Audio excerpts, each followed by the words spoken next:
శ్రీమాత్రే నమః.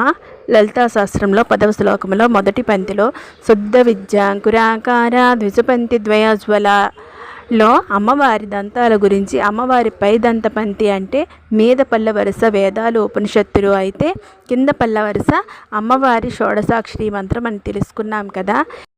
ఎవరికైనా అమ్మవారి దంతాలు కనిపించాయా? లేదు కదా. అమ్మవారి విగ్రహాల్లో పటాల్లో కూడా అమ్మవారు మందస్మితగానే అంటే చిరునగముతోనే కనిపిస్తారు.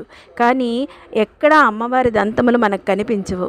లలిత అమ్మవారి దంతములు ఎవరికి కనిపిస్తాయంటే నిరంతర సాధనలో నిమగ్నమైన వారికి అమ్మ పలుకుతుంది కదా, వారికి కనిపిస్తాయట.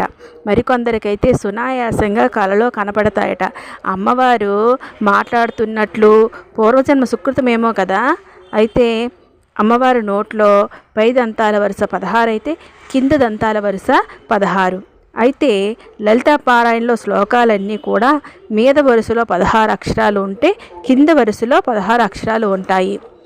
అంటే లలితాపారాయణ చేసే వాళ్ళందరూ కూడా అమ్మవారు షోడశాక్షరి కాబట్టి శ్రీవిద్యోపాసన చేసినట్లే కదా. అందుకే లలితాపారాయణ జాగ్రత్తగా తప్పులు లేకుండా సవినయంగా చదవాలి. అప్పుడే మనం పూర్తి ఫలితాన్ని అందుకోగలం. శ్రీమాత్రే నమః.